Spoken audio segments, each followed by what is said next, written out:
Assalamualaikum warahmatullahi wabarakatuh. Perkenalkan, kami dari kelompok 5 dengan anggota yang pertama adalah saya sendiri, Aulia Nurulita, nomor presensi 17, NIM 14014191110. Kemudian yang kedua ada Aini Naimah dengan nomor presensi 18, NIM 14014191111. Nama saya Muhammad Nur Hayat, NIM 14014191112. Perkenalkan, saya Husn Hidayah, NIM 14014191114. Nah, pada video kali ini kelompok kami memilih salah satu materi di sekolah dasar, yaitu materi IPA kelas 5 semester 2 tema 6 tentang kalor dan perpindahannya. Sebelumnya kita ketahui terlebih dahulu tujuan dari pembelajaran materi ini. Materi kalor dan perpindahannya. Nah, ada 3 tujuan pembelajaran. Yang pertama yaitu siswa dapat menjelaskan pengertian perpindahan panas secara konduksi, konveksi, dan radiasi. Kemudian yang kedua, siswa dapat membandingkan benda yang termasuk konduktor dan isolator. Kemudian yang ketiga, siswa dapat menyebutkan contoh peristiwa perpindahan panas secara konduksi, konveksi, dan radiasi. Nah, jadi dalam pembelajaran ini memiliki 3 tujuan yang harus dicapai dan dikuasai oleh siswa. Nah, yang pertama perlu kita ketahui terlebih dahulu, apa sih perpindahan panas itu? Apa sih yang dimaksud dengan panas? Panas adalah suatu bentuk energi yang dapat berpindah karena perbedaan suhu antara dua benda atau lebih. Panas juga disebut dengan kalor. Nah, kalor yaitu suatu bentuk energi yang dapat berpindah dari benda yang memiliki kelebihan yang panas ke benda yang kekurangan panas. Perpindahan panas terjadi karena adanya perbedaan suhu antara berbagian yang terhubung. Hubungan antara bagian dapat terjadi melalui perantara bentuk fisik maupun perantara tak tampak. Nah, jadi perpindahan panas itu ada 3 ya, yang meliputi konduksi, konveksi, serta radiasi. Nah, pengertian tersebut nanti akan dijelaskan oleh teman saya. Baik anak-anak, setelah tadi kalian mengetahui pengertian perpindahan panas, sekarang kita akan belajar mengenai bentuk-bentuk perpindahan panas. Bentuk-bentuk perpindahan panas ada 3. Yang pertama konduksi, lalu konveksi, dan yang terakhir radiasi. Baik, kita akan belajar mengenai konduksi terlebih dahulu. Tapi sebelumnya kita harus mengetahui apa itu benda-benda penghantar panas. Benda-benda penghantar panas dibagi menjadi 2, yaitu benda konduktor, yaitu benda-benda yang dapat menghantarkan panas dengan baik atau dengan mudah. Contohnya, logam, besi, aluminium, timah, tembaga, dan lain-lain. Lalu kebalikan dari benda konduktor adalah benda isolator. Benda isolator adalah benda-benda yang menghantarkan panas dengan buruk atau bahkan tidak bisa.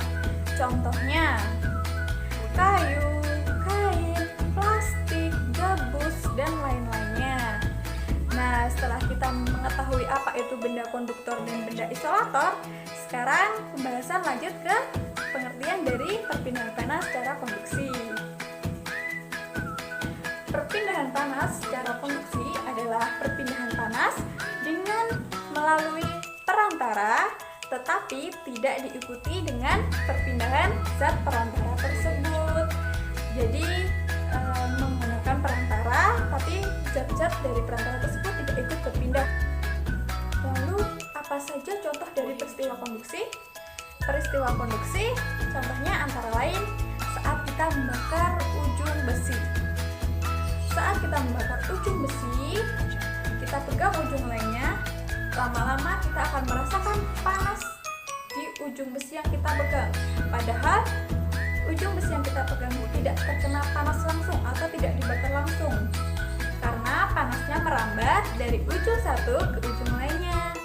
Nah, kemudian contoh yang kedua, saat kita membuat teh panas.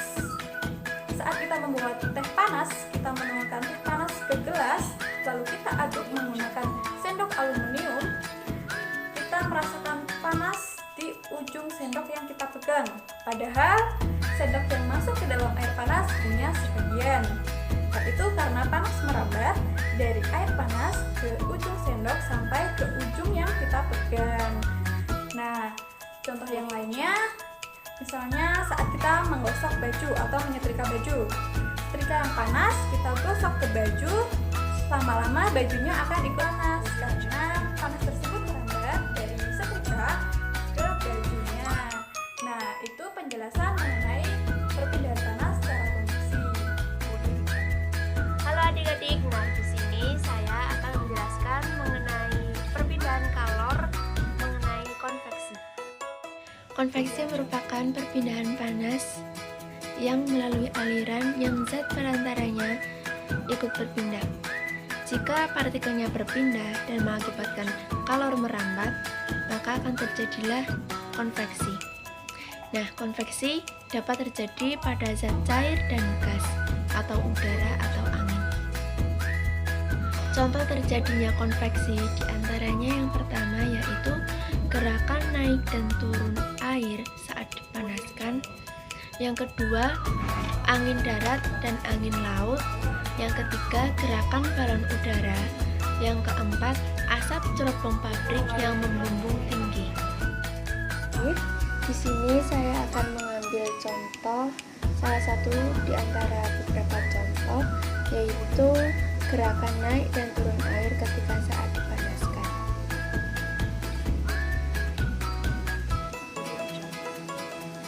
Jadi, air mendidih tersebut dibuktikan dengan air panas dengan kerapatan lebih rendah akan naik, dan air dingin dengan kerapatan lebih besar akan.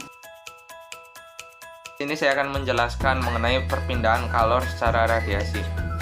Nah, apa sih itu radiasi? Radiasi sendiri adalah merupakan perpindahan panas yang tanpa memerlukan zat perantara. Nah, contohnya ketika kalian sedang berkemah dengan rombongan pramuka kalian, pasti ketika malam hari suhunya terasa dingin dan kakak-kakak pembina pramuka akan membuat api unggun untuk menghangatkan badan. Nah, panas dari api unggun tersebut sampai kepada tubuh kalian tanpa adanya zat perantara. Nah, inilah yang dinamakan dengan perpindahan panas secara radiasi. Nah, untuk yang selanjutnya itu contoh perpindahan kalor secara radiasi. Nah, yang pertama itu ketika tangan kalian didekatkan ke lilin, maka tangan kalian akan terasa hangat. Namun, ketika semakin dekat dengan lilin, tangan kalian akan merasakan panas. Nah, hal inilah yang disebut dengan perpindahan panas secara radiasi, karena tanpa memerlukan zat perantara apapun. Nah, untuk contoh yang kedua seperti yang dijelaskan tadi, yaitu ketika kalian sedang berkemah di pramuka kalian, pasti malam hari akan kakak pembina akan membuatkan api unggun yang tujuannya untuk menghangatkan badan.